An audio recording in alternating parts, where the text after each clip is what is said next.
Okay, wonderful. So we are live on Facebook as well. Good evening, everyone, and welcome back to the Riverwood Conservancy's webinar series.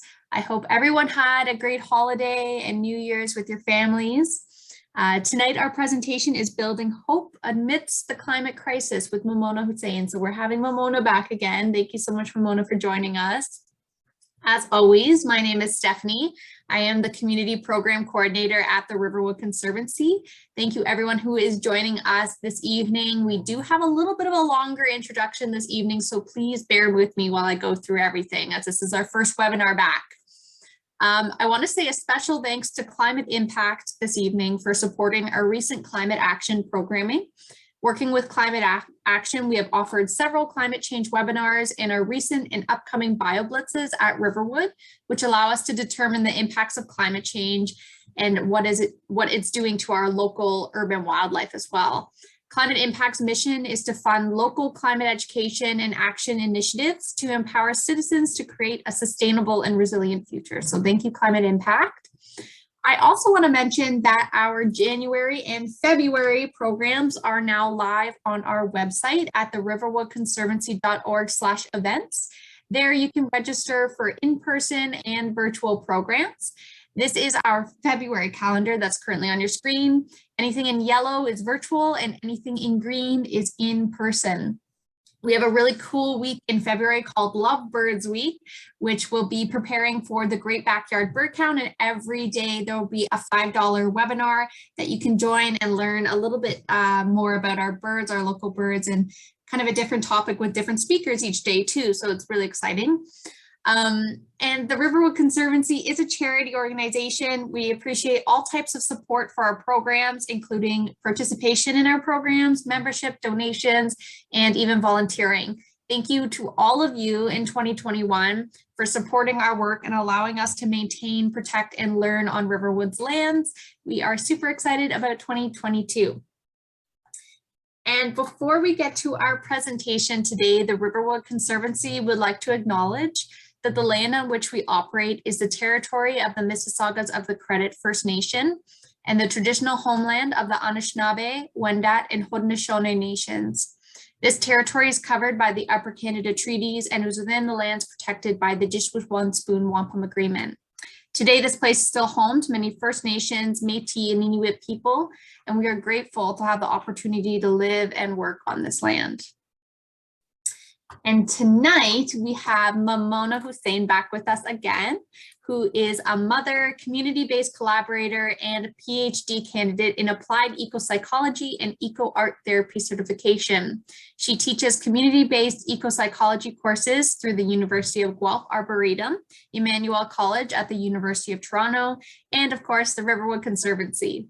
Memona is involved in eco-diverse conversation as it pertains to climate action. Memona has conducted a global research project which explores the personal narratives of Muslim women around the world who are involved in earth-based activism. Memona has also completed her master's in education at the University of Toronto and has been working in the field of mental health, addictions, and developmental disabilities for over 15 years.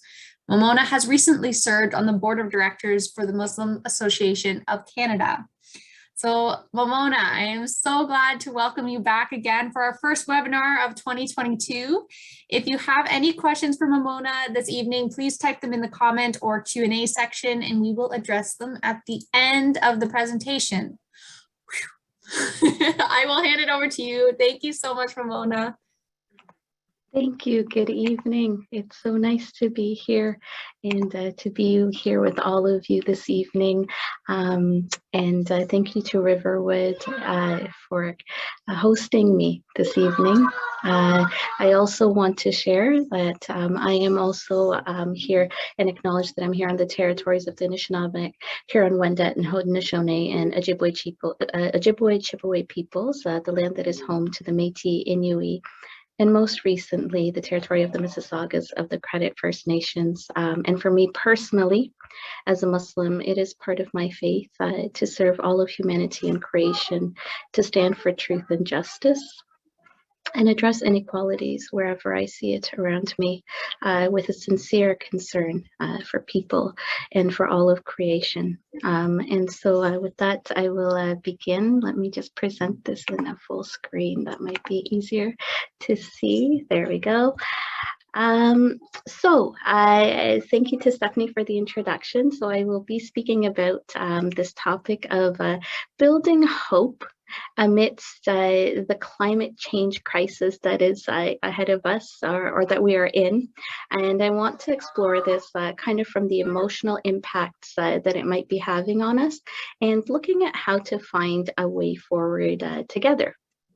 I do want to share that I'm going to encourage that you share your thoughts, and that you feel free to use the chat function as I speak, so that we can kind of really build this understanding together. I'll try to keep an eye out on the chat as much as possible, and if I miss, I will ask Stephanie to nudge me, because I will be pausing to ask questions from time to time, and so that's why I'm going to try to keep an eye out on the chat. If there's questions specifically, as Stephanie had said, we will try to answer those at the end, if they're not directly related to what I'm discussing in the moment of the presentation. So with that, I will begin. So this is what the talk will look like for this evening. We're going to talk about what exactly is the climate change crisis that we're in, what emotions does it evoke. We're going to talk about what is hope, and kind of maybe build an understanding, our definition together. We're going to talk about finding hope within the earth itself. And we're going to talk about something called the Symbiocene. And some of you may be familiar with it, which will be great and helpful. And if you're not, we'll kind of build that understanding together as we go. So, what do we know about the climate change crisis? And so in quick words, maybe single words if you'd like, what words come to mind for you when you think about the climate change crisis? Any thoughts? Any words that come to your mind?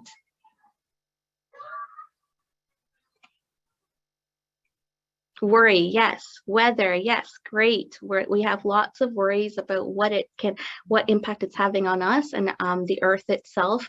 Yeah, flooding. That's one big aspect of what's happening right now. The fact that it's very scary. Scary not knowing what's happening, and scary even knowing what's happening, for sure. A lot of uncertainties, and that uncertainty can evoke lots of emotions. Lack of resources, so we're losing resources, and then thinking about what the impact of that, definitely. It's overwhelming. There's a lot happening at once, and it feels overwhelming for us to take all of that in. Food insecurity, yes, a lot of what's happening as a result of climate change is leading to food insecurity. Denial, yes, so there's a political aspect to this as well. Natural disasters, yes, a lot that's happening at an increased rate. Thank you. Okay, so here's a few visuals, and you guys have helped cover a lot of this already in terms of what's happening in terms of a climate change crisis. So up here at the top left here, we have this fish. We have a lot of species that are being impacted, whether it's them dying away, becoming endangered, becoming extinct, then impacting the whole food cycle, the cycles itself, what feeds into them, what they feed into. We have, as somebody was saying before, lots of natural disasters. So we have forest fires, we have flooding, we have drying up of lands. So right here on the bottom left here, we see that spaces that were very lush before are no longer now. We see at the top right here, we see the glaciers melting, and that impacting temperatures, that impacting wildlife. On the bottom right here, we see places like Lake Chad, which since 1963 has actually dried up to less than 90% of what it was. So we have 10% remaining of what was Lake Chad before. So those are some of the physical realities of what's happening. Then there's the impact on human life, as some of you were also alluding to. So we have things like these massive flooding on the bottom left here. You see massive flooding, which has a huge impact on human life, which causes displacement. We have on the bottom right over here, again, the fires, people losing their homes, impacting pollutants, again, going into the air, and that impact on us and our health. On the top right, you have then a loss of resources, as somebody was saying earlier as well. So what that means then is we lose access to nutrition, we lose access to food, plants, we lose access to wildlife and our own source of nourishment. And then what you have is people becoming very dependent on a very limited amount of resources. And then on the top left, we have the whole issue of Indigenous justice and its very close relation to climate justice. People's loss of identity, people who are so connected to the land, and then their loss of identity as a result of loss of land, loss of their history, loss of their ways of being, their traditions. And these are very, very quick highlight overviews. We can spend days on each of these elements in and of themselves, trying to understand what's happening. Then we have the emotional impact, right? So when we talk about emotional impact, you have to think about these pieces of information that we're constantly being bombarded with. So the fact that you were hearing, there's no going back, right? So whatever is happening is irreversible. We're hearing language like this is extreme weather. We're experiencing extreme weather, the irreversibility. We're hearing about the loss of resources. So that has an emotional impact on us when we're constantly being bombarded with that language. Then on the bottom right, we have the impact that this has on youth. Okay, so we know that the whole climate change crisis, youth strikes are taking place globally. The fact that, we can think about many of us that are perhaps, a few generations older, we didn't have these, real thoughts in our minds growing up. And what does it mean to be a youth thinking about the fact that the future, their 10, 20, 30 years that are ahead of them is going to be drastically different because of the way that people are living on Earth today. And so youth mental health well-being is a huge aspect.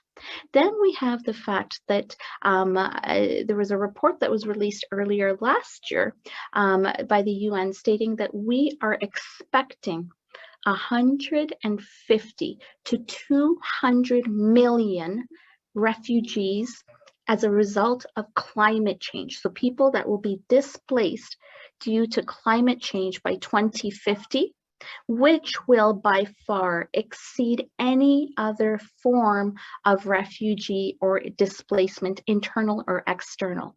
And so then you think about the trauma, you think about, again, the mental health and the well-being of people that are going to be impacted at this level.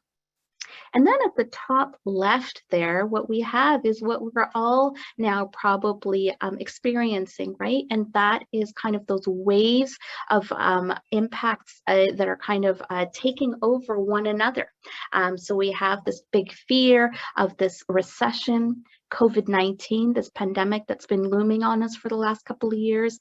And then we have climate change amidst all of that. And so what does that look like and feel like for us when we have all these pieces that kind of are coming together and those messages, and what emotional impact does that leave us with when we talk about climate change? So what emotions then can climate change crisis evoke within us? What emotions come to mind for you? I've painted a bit of a picture. You have other thoughts in your mind as well. And so when we talk about emotions related to climate change crisis, what kinds of things come to mind for you emotionally? And it may or may not be something you are experiencing yourself, but it might be something that you've heard or that you've seen.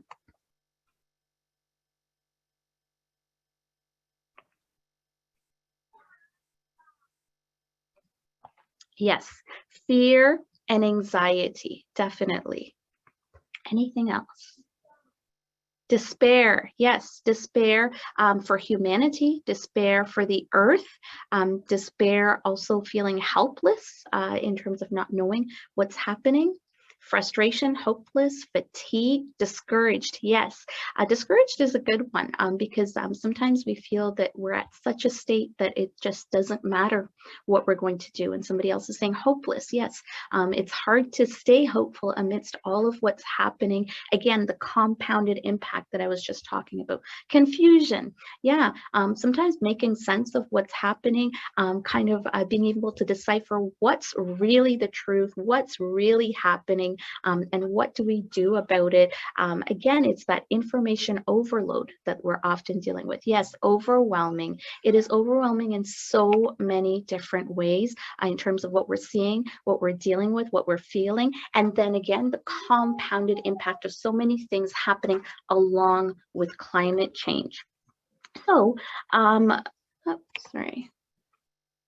So when we talk about climate change and the emotional impact, Bloomberg Green recently released an article last year, I think in November, saying that the sheer number of people across the globe that are actually susceptible to climate-induced stress has fostered a sense of urgency amongst mental health professionals seeking to understand the issue. So we talked a little bit earlier about the youth, about climate refugees, about Indigenous communities and other communities that are being impacted. So just the numbers across the globe, not again necessarily just one specific group, but across the globe has really pushed mental health professionals to try to understand how to deal with what's happening. And if we look at some of these numbers, so according to the Pew Research Center, 72% of people worldwide are worried that global climate change will actually harm them personally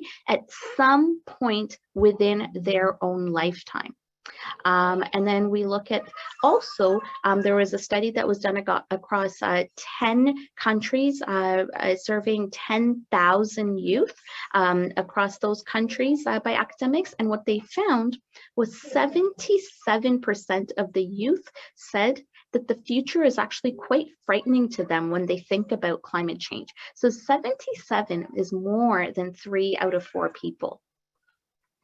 And that same study, 45% of youth said that their feelings about climate change are actually negatively impacting their life on a day-to-day basis. So it's not just a passing thought, but that it's actually on their mind. That's almost half of youth. And then again, you compound that with everything else that we're dealing with, and it's hard not to think about the pandemic and how that's impacting youth. We're also seeing that in the news, right? So you just think about what the state of youth are, and I would expand that to ourselves even beyond youth, that daily impact that climate change is having.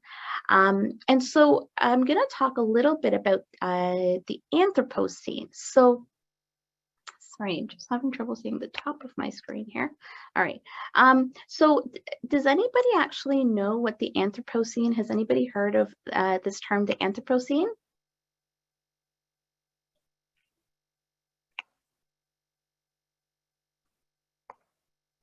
Yes, okay, a few people have. Okay, good.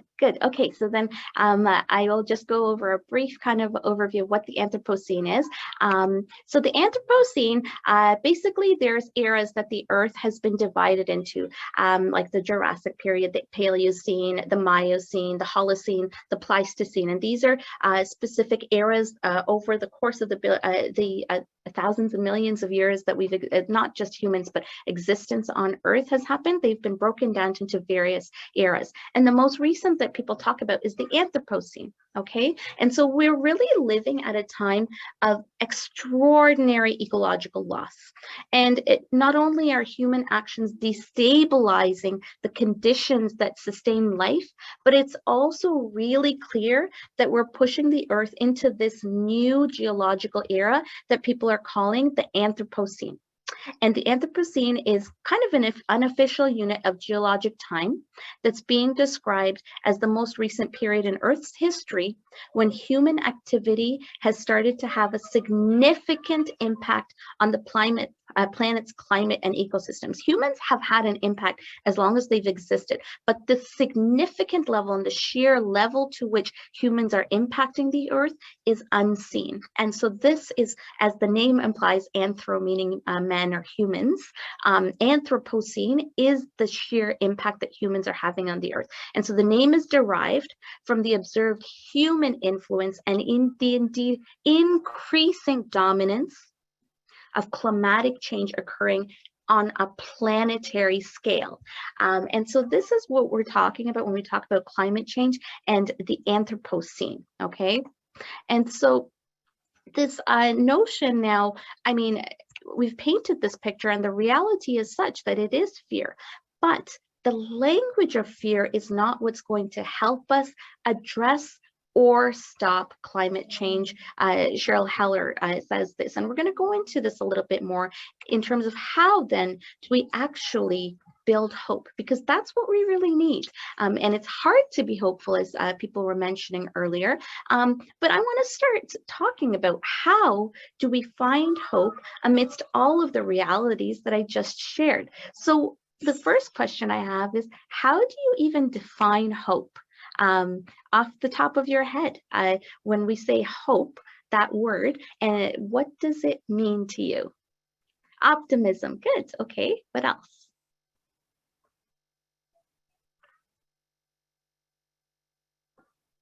We need to find hope within the language of science. Okay, so it's about thinking about science with hope. It has to be realistic, as somebody else says. Yes, it does have to be something that we can actually feel, that we can touch, something that, you know, isn't out of our grasp. We have to have faith in others. We have to believe that change is possible. Yes, and having a plan or knowing that there is light at the end of the tunnel, definitely. So it's finding hope, but it's also balancing that with the reality that there is fear, right? And so how then do we find this balance between hope and fear? And so to add to what you guys are telling me, the Cambridge Dictionary defines hope as something to want something to happen or to be true. And it usually, we want to have a good reason to think that it might happen. And so we want to definitely think that climate change will reduce, the impacts of climate change will reduce, because we want to know that life will continue to exist. And there is, as somebody was saying, light at the end of the tunnel. Now, if we look at it from the perspective of the American Psychological Association, they define hope similarly, but with a little bit more, the expectation that one will have a positive experience or that a potentially threatening or negative situation will not materialize or will ultimately result in a favorable state of affairs. And so it's our personal experience and our connection to that personal experience and wanting to really believe that that threat will not materialize. And to add to this, I won't go into too much depth today, but we also know that there's the concept of hope for people also has spiritual, cultural, and specific group contexts. And within those contexts, hope can be defined in a deeper way as well. And so when we think about climate change and the emotional impacts, we really think about the fact that we're living at a time where, you know, severe wildfire, drought, flooding, these are realities. We're hearing this in the news day in, day out. And we've got to be able to look at that directly in the eye without being accused of being negative or focusing on doom. So how do we do that? So climate psychologist Renee Lertzman talks a lot about this, that how do we see this happening in front of us, but at the same time not kind of default to thinking about negativity or doom and gloom. Susan Clayton, who's a psychology professor, says that, you know, exploring the nature of the problem is really how we're going to be able to psychologically cope with it. And the fact that climate change is so real, so it's rational, obviously, to be worried. And the other piece is that climate change is in constant flux. So, it's hard to completely adapt to climate change because, as we've seen over the past few years, the situation continues to become worse and the uncertainty. So how do we kind of cope with anxiety and fear when we know that something bad is happening, is about to happen, and then we're getting closer and closer to that happening? It's happening with a greater degree of complexity, and it's not really pausing. It's so how do we kind of adapt to that when it's consistently changing? And normally, Susan Clayton talks about this, normally we usually face a challenge in one of two ways. We either look to solve the problem or we look to change our attitude towards it. However, when we look at climate change itself, the problem, we cannot use these two ways of solving it. Why?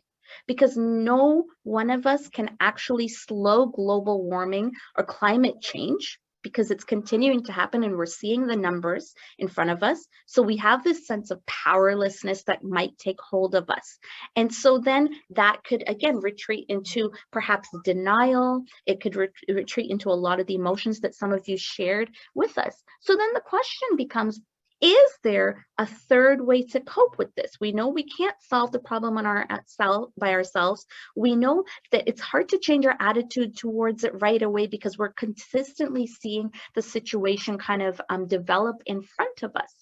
So there's this third way of coping, and that is finding purpose in the struggle to find solutions, according to Susan Clayton.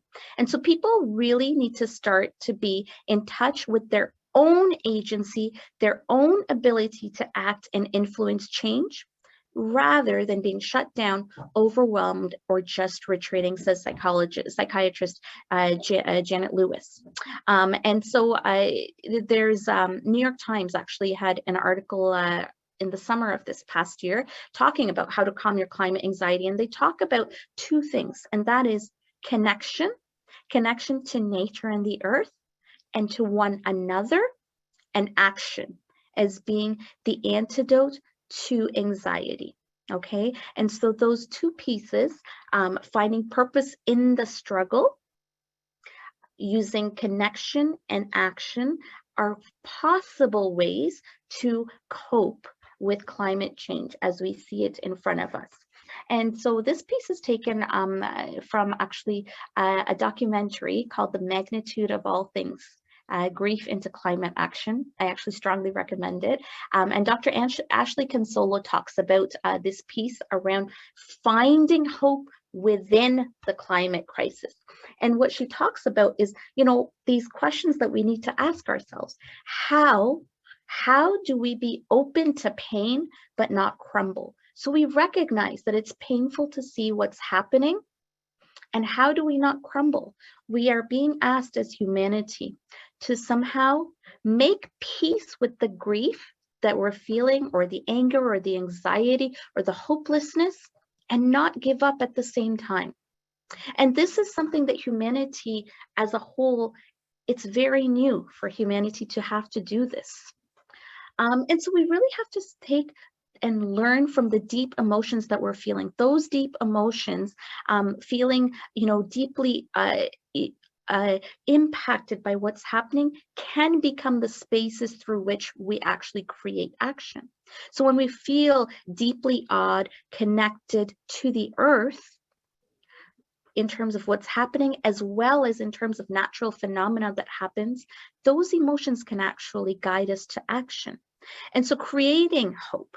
And so the act of doing actually becomes the hope that keeps us going. And so hope, it is an action, it is an act of engaging and acting while we still recognize the pain that we're dealing with, the grief, the anxiety, all of those pieces, but we're connecting with one another as humanity, and we're connecting with the earth. And I'm going to talk a little bit more about this. So the deeply emotional spaces are actually spaces of transformation. when we allow ourselves to explore those spaces. So sometimes the thought that we need to avoid anger, anxiety, we need to actually move past that, actually prevents us from actually going into those spaces that may actually guide us towards ways of coping.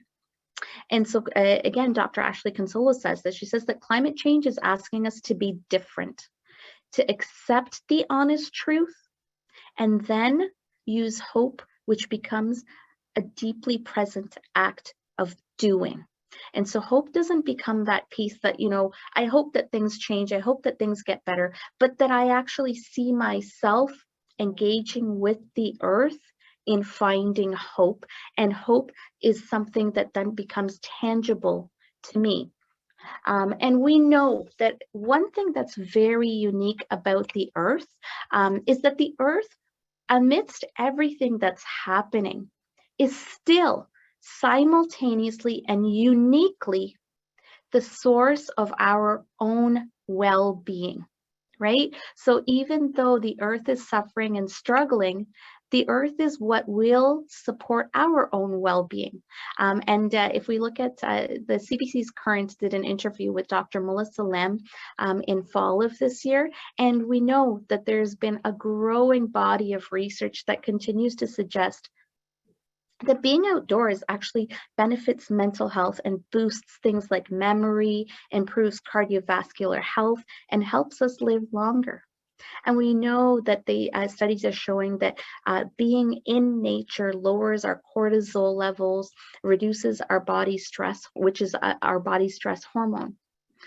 We also know that recently doctors in Canada and in Ontario as well have been prescribing time in nature for people to heal, for people living with mental illness as well as physical illnesses.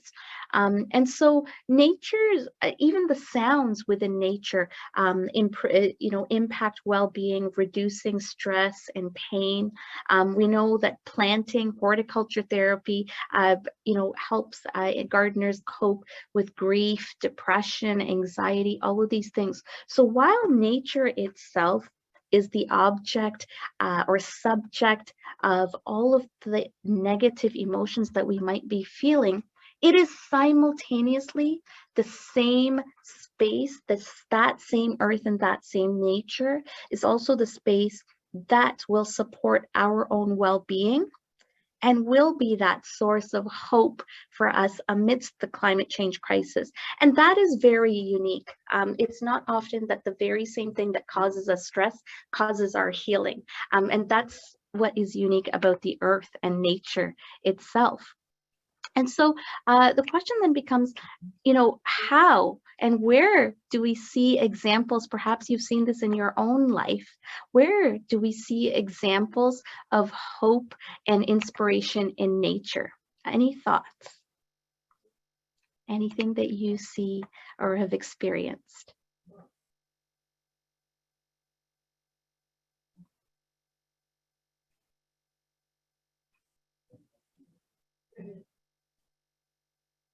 Caterpillars turning into butterflies. Beautiful. Yes. We see transformation. We see change. We see life happening. Seasons. Yes. Especially, for those of us here in Canada right now, it's definitely blatantly clear when we see leaves and no leaves and kind of trees that seem dead, and then those coming back to life in spring and summer. Yes. The renewal of life. Yes. Somebody says, every time my garden comes back to life in the spring, I feel that it's miraculous, and indeed it is. Things that have been dry and lifeless for months suddenly start to sprout. Composting, yes, definitely, where things become nothing and become something, and actually become so rich in nutrients that it gives life to something else. Absolutely, these are things that nature itself produces. The fact that everything is connected, yes. That tadpoles become frogs, yes, thank you. That things transform, that things are consistently in change, in growth in nature. And that is so unique about nature. Cicadas rising from the ground to fly after being underground for 12 to 15 years. Yes, life being seemingly dormant and then taking life literally in front of us. And these are not one-off situations, what you guys are telling me, right? These are cycles of life that continue, you know, season after season, year after year. This is the nature of the earth, right? And so a few examples to add to what you guys are telling me. So this here is the, sorry. The Eurasian lynx.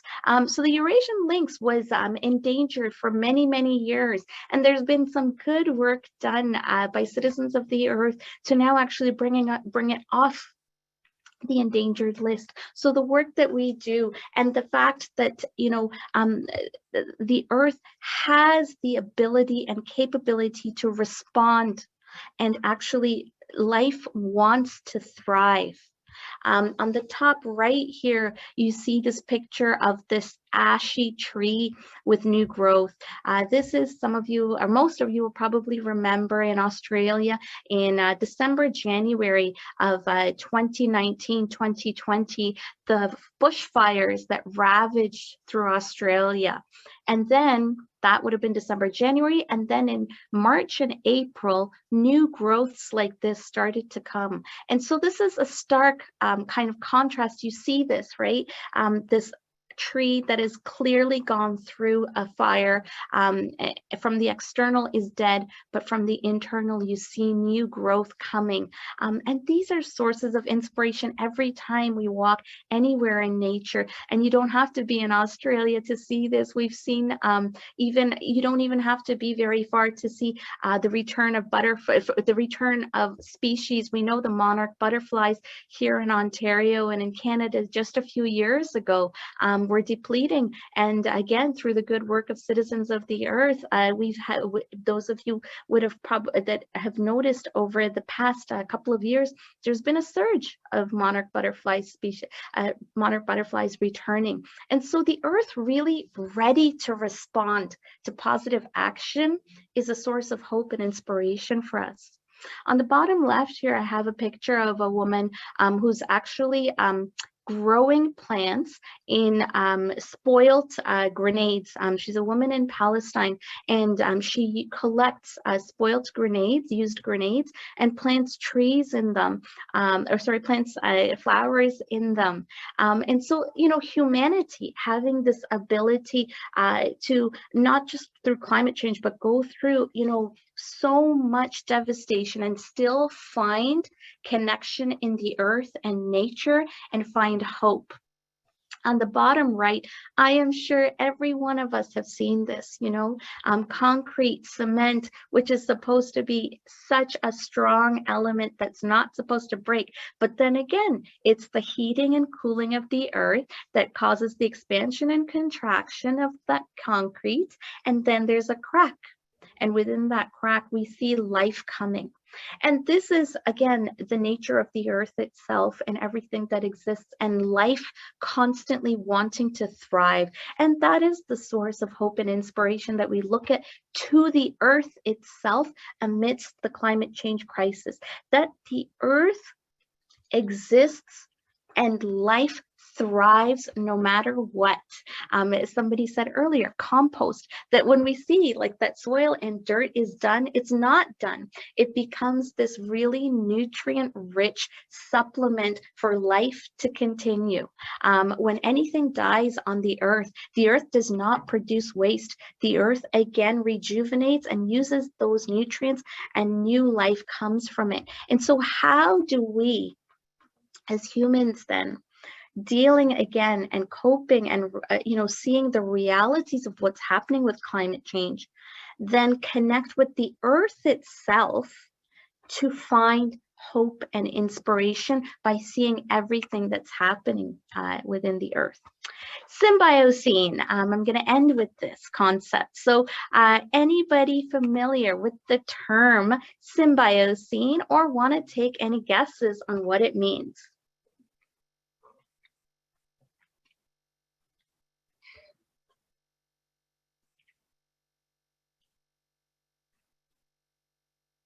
So I talked about the Anthropocene a little bit earlier, and I said that anthro was about humans and their impact on this era.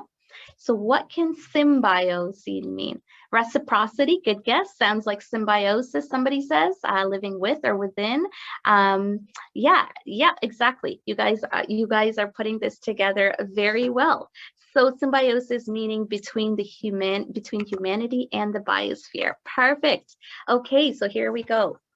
So really what we want to start thinking about is how do we move beyond the Anthropocene to the Symbiocene?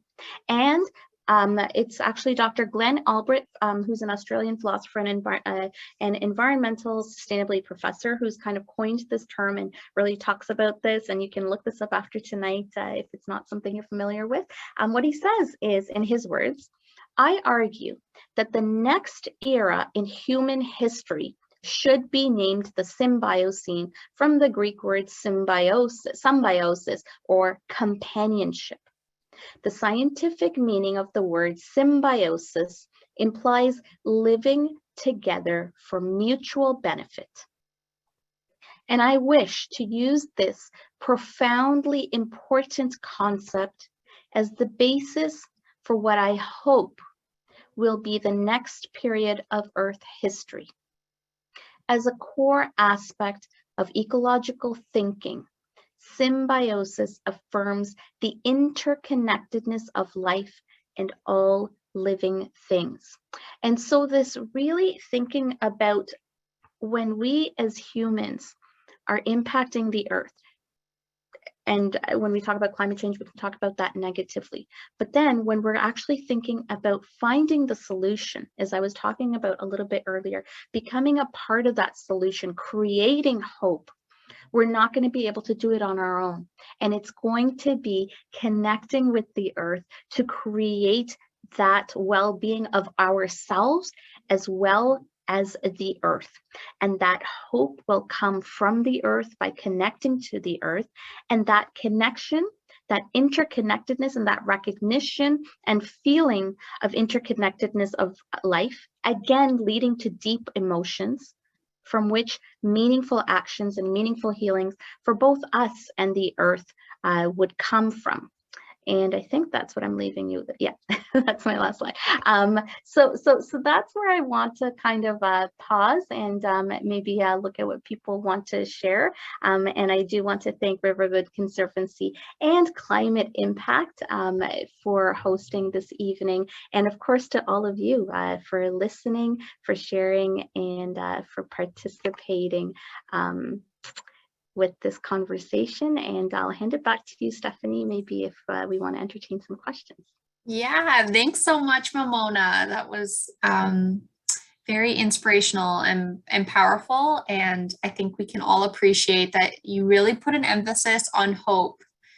And I think that's what we really need instead of, despair, because like everybody was saying at the start of the presentation, a lot of us are worried, and climate anxiety is very real. And oftentimes it makes you kind of close your eyes or plug your ears and be like, oh, I don't want to listen to it anymore. So it's really, it's a great way to approach the situation. So thank you so much. If anyone has any questions, please feel free to type them in the comment section or the Q&A section on Zoom. Or if you're watching on Facebook, we do have some Facebook viewers as well. If you want to comment down below, please do so. I'm seeing that a lot of people are saying thank you to Memona, as always, having a great presentation. And then I do see somebody said that they're reading Braiding Sweetgrass by Dr. Robin Wallpimmer for more inspiration. I've read that book as well. It is beautiful. Have you read that too, Memona?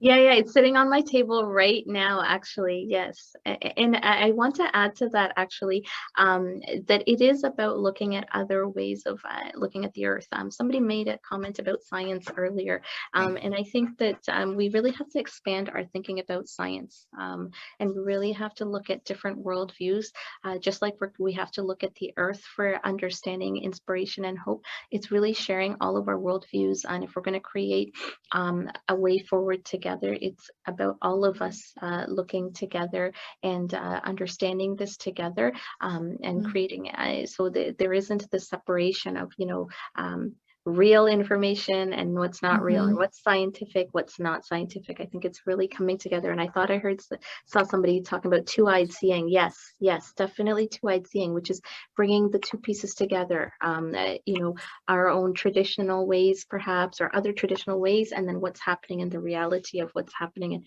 how do we bring the two together. Yeah, somebody said, I would love to see a short list of some good related books or films. Do you have something like that, Memona, that maybe you could share with me and then I can send it out afterwards? I can do that for sure. Off the top of my head, I'll just kind of refer to a few of the references, at least, that I used this evening. So The Magnitude of All Things, that's a great climate change movie to watch, which is hopeful. The book that was just shared is a great book to also look at. The work of Dr. Ashley Consolo is also really good. Climate psychologist Renee Lertzman, also good work happening there. And then I will forward a more formal list to Stephanie later. That's wonderful. Thank you, Memona. And Stephen has also shared a link in the chat on the magnitude of human impacts on the planet. Oh, great. Perfect.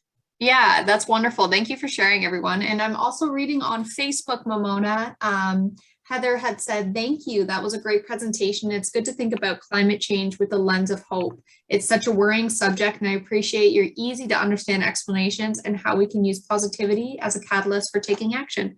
Well done. I think that sums up your presentation perfectly, honestly. Thank you.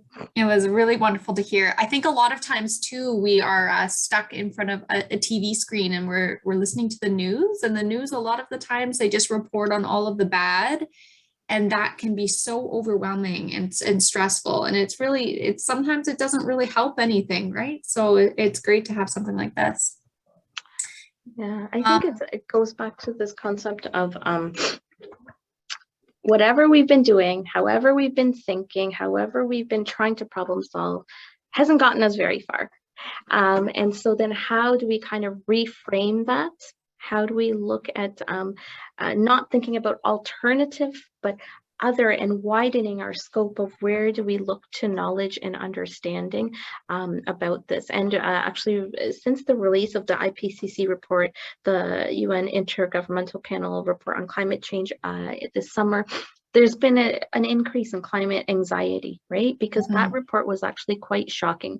But it's exactly what you were saying a little bit earlier, that it's all, scientific facts, and that's what news is. That's the nature of report, the nature of science. But we need to start thinking about this from a human perspective, from an earth-based perspective, and really moving in with all of that encompassing our framework. Wonderful. And Kenneth kind of opened it up for the group. Is anyone a part of any groups or organized efforts that are helping their frame of mind? It's a great comment too. So if anybody has any suggestions, but always the Riverwood Conservancy. I mean, we have walks and talks all about this kind of stuff all the time. So there's one off the top of my head. And then I'll add to that, just as a field of ecopsychology, I think ecopsychology really looks at, the human connection to the earth, and really looking at that relationship between humans and the earth, and looking at the earth as a source of knowledge, wisdom, and as an educator. So if that's also something that people, and this is the framework through which I speak and present as well this evening, really kind of, again, looking at not just knowledge within a box, but really looking at the earth.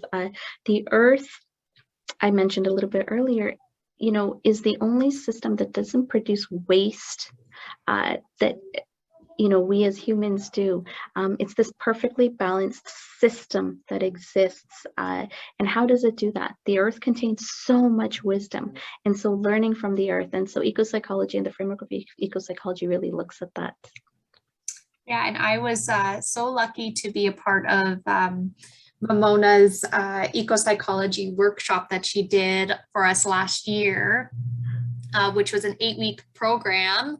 Every Thursday evening, Memona would come and present about ecopsychology and eco art therapy at Riverwood, and you get an opportunity to go outside and then come indoors and discuss things. So Memona offers those kind of programs, and hopefully we'll be able to offer those this year as well.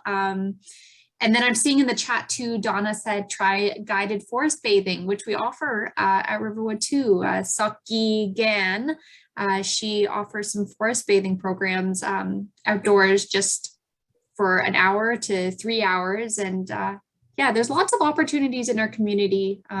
We just have to share it among our friends and family. So Memona, I want to say thank you so much for sharing this evening. What a wonderful presentation. I think everybody enjoyed a lot. I look forward to more presentations from you and working with you in 2022. As always, it is great to have you. Is there any final words you have before we say goodbye this evening? Thank you. I really appreciate this conversation, and I hope that we work together to build hope as a community. And I also look forward to, just however people carry whatever we're talking about here forward and share it and kind of build that hope amongst whichever community we're impacting, because I think that's really what we need to be doing for ourselves. Absolutely. Well, thank you so much, Memona, again. And we will see everyone at the next presentation, and hopefully we'll see Memona again in the future. Thank you, everyone. Have such a great evening and Happy New Year. We're back. Bye-bye, everyone. Bye.